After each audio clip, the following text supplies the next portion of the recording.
দীর্ঘদিন ধরে উদয়পুর মহকুমা ধ্বজনগর এলাকা জুয়ার আসরে আসক্ত হয়ে পড়েছে যুব সমাজ। এই খবর পুলিশের কাছে থাকা সত্ত্বেও পুলিশ সোর্স কাজে লাগিয়ে সফলতা অর্জন করতে পারছিল না। গতকাল বিকাল থেকে উদয়পুর ধ্বজনগর গোয়ালগাঁও এলাকা থেকে একটি ঘরে বেশ কিছু যুবক মিলে জুয়ার আসর বসার খবর পুলিশের কাছে আসা মাত্র রাধাকিশোরপুর থানার ওসি বাবুল দেশের নেতৃত্বে বিশাল পুলিশ বাহিনী সাদা পোশাকে গোয়ালগাঁও এলাকায় প্রবেশ করে এবং যে ঘরটিতে জুয়ার আসর বসেছিল সেই ঘরটির চারদিকে পুলিশ ঘিরে ফেলে।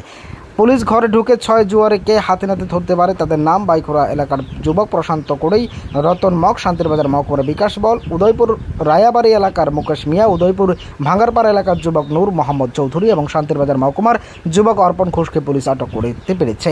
তাদের কাছ থেকে 6টি মোবাইল, 3টি খাতা ও 9,410 টাকা সহ বেশ কিছু জুয়া খেলার কার্ড উদ্ধার করতে পেরেছে। পুলিশ তাদের জিজ্ঞাসা করে আরও বেশ কিছু জুয়া খেলার সঙ্গে যুক্তদের জালে তোলার জন্য পুলিশ চেষ্টা চালিয়ে যাচ্ছেন।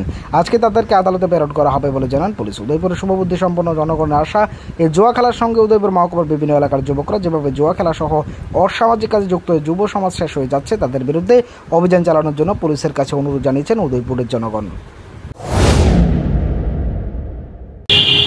আজকে বিকালবেলায় আমাদের কাছে গোপন সংবাদের ভিত্তিতে একটি খবর আসছে, ধ্বজনগর গোয়ালগাঁও এর একটি নির্জন স্থানে একটি জুয়ার আসর বসেছে।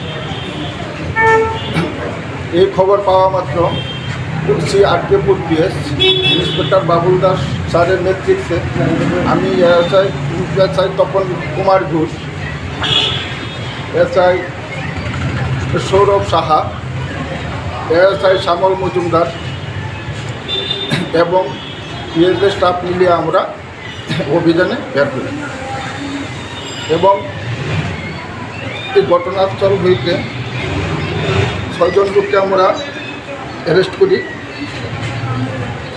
তাদের নাম হইল প্রশান্ত কোড়ই,